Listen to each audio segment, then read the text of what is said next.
I'm not quite sure where to start. Oh, how about I just start from the beginning? Well, I can honestly say that the lab was a lot different than what I imagined. I definitely didn't think there was only going to be 8 people there. Our lab was new, definitely not the biggest, and was just a little bit messy. But that was only because they were always adding new things, such as the new lab equipment and food snacks.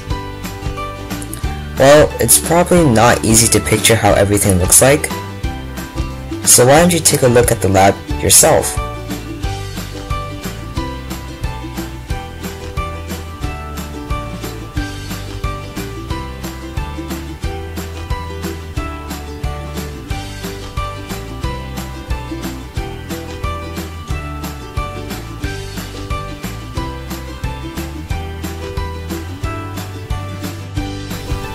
Everybody here is always contributing to some project.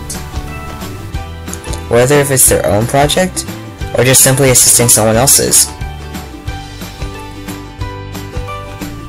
But most of the time, everyone is busy with their own independent research or experiments. For instance, Alvin is experimenting with nanoparticle-induced protein denaturation. Omar is working on computer simulations for nanoparticle drug delivery. And Professor Ching is, of course, helping everyone manage their projects. Xiuying is working on the transport across the endothelial barrier. And Naga is experimenting with point-of-care testing. Point-of-care testing is a type of medical testing that gives a quick diagnosis on whether a virus is present or not. And right now, I'm doing the first step of his experiment, creating the gold nanoparticles. To create the gold nanoparticles, a few chemicals excluding water are needed.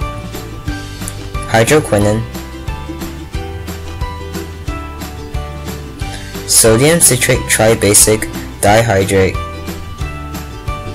polysorbate 20, and gold chloride.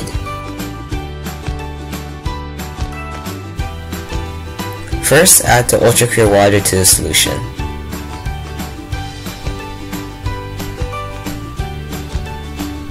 Then, use a magnetic stir bar and stir plate to create a spinning motion with the stir plate set on high.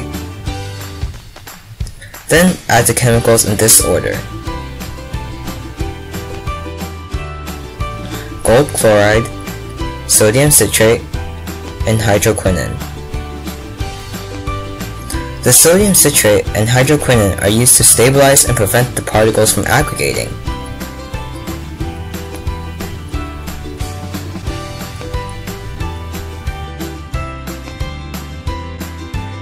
And after waiting for some time now,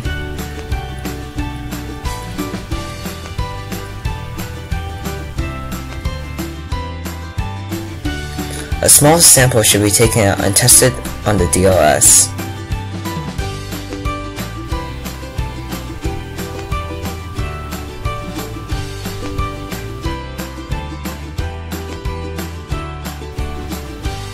And well, after some various calculations from the DLS,